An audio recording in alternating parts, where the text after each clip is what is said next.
Memang ada banyak anggapan bahwa usia itu berpengaruh besar dalam produktivitas dan kesuksesan seseorang, jika hal itu dikaitkan dengan banyaknya pengalaman yang dimiliki.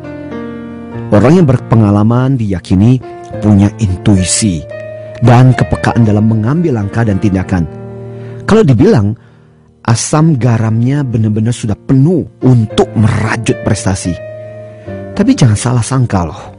Sejarah pun sebenarnya membuktikan banyak orang muda yang juga mampu meraih prestasi dan sukses. Nah yuk, sekarang kita bicara dulu seputar persoalan orang muda yang sukses. Banyak orang yang mengamini bahwa masa muda adalah masa penuh gairah, penuh mimpi dan cita-cita. Dan itu tidak diragukan lagi. Jadi kalau Anda usianya masih muda tapi sudah nggak punya gairah dan mimpi-mimpi, itu artinya Anda udah nggak muda lagi. Tapi memang seperti pada kasus kita kali ini, banyak juga yang merasa bahwa masa mudanya justru sebagai suatu halangan buat dia untuk meraih kesuksesan.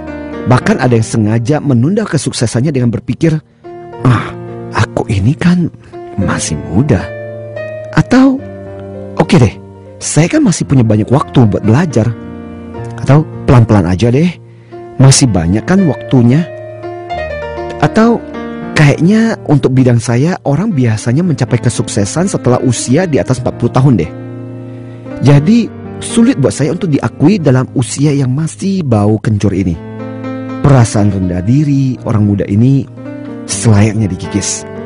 Semangat untuk tidak menanti sempurna sebaiknya menjadi energi untuk maju dan melangkah. Kadang masyarakat kita pun sebenarnya cukup jahat dengan melabeli orang muda sebagai orang yang belum matang, belum bisa apa-apa, belum banyak pengalaman, dan sebagainya. Hal ini mirip bunyi iklan yang mengatakan yang muda yang tidak dipercaya. Tapi singkatnya dan yang jelas, betapapun mudanya usia kita, semuanya dipanggil untuk menyingsingkan lengan baju, mulai berkarya tanpa harus menunggu diri kita menjadi sempurna.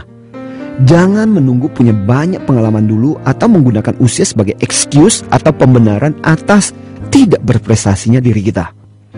Nah, pendengar, mari kita belajar dari David Schwartz. Di dalam bukunya yang berjudul The Magic of Thinking Big, si David Schwartz bilang ada 4 dalih atau excuses yang biasanya dipakai orang untuk menjadikannya sebagai alasan bahwa dirinya nggak sukses atau tidak berani mengambil resiko. Nah, keempat alasan itu adalah kesehatan, inteligensi, usia, dan nasib.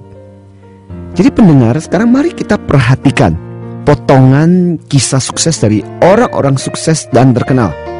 Bill Gates misalnya, lahir pada tahun 1955. Tapi dalam usianya yang ke-25, ia sudah memberanikan diri dan berhasil menjalin kerjasama dengan perusahaan raksasa sekelas IBM. 10 tahun kemudian, di usia yang juga masih muda, Gates sudah mampu meluncurkan Windows versi 3. Dan tidak lama kemudian, Gates pun menjadi seorang jutawan.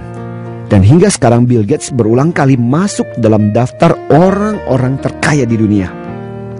Berikutnya, masih ada orang muda selain Bill Gates yang mencapai puncak kesuksesan setelah mengalami perjalanan yang panjang dengan merangkak dari bawah. Jadi bukan lantaran mereka dapat warisan dari orang tuanya atau KKN, tapi justru berkat keberanian, kreativitas, dan kerja keras. Sebut saja Mac Anderson dengan Netscape-nya, ataupun Steve Jobs dengan kemahiran dan kreativitasnya yang luar biasa di bidang IT. Dan selain itu pun kita masih bisa menyebut nama-nama besar di dunia lainnya. Tapi nggak usah jauh-jauh deh. Di Indonesia pun sebenarnya kita punya banyak contoh yang bisa menjadi inspirasi dan motivasi buat kita untuk meraih prestasi dan kesuksesan di masa muda. Misalnya saja, ada Nelson Tansu PhD kelahiran 1977 yang menjadi profesor di Lehigh University dengan fokus di bidang semiconductor. Dengan belasan penghargaan yang pernah ia terima, bahkan oleh sebuah majalah berita terkemuka nasional, ia pun dinobatkan sebagai salah satu orang yang paling berpengaruh di Indonesia pada tahun 2006. Dan di bidang musik, Kita pun mengenal Anggun C. Sasmi yang sudah go internasional sejak di usianya yang ke-19. 6 tahun kemudian namanya bahkan melejit ke belantikan musik internasional. Lagunya Snow on Sahara menduduki top 10 lagu dunia.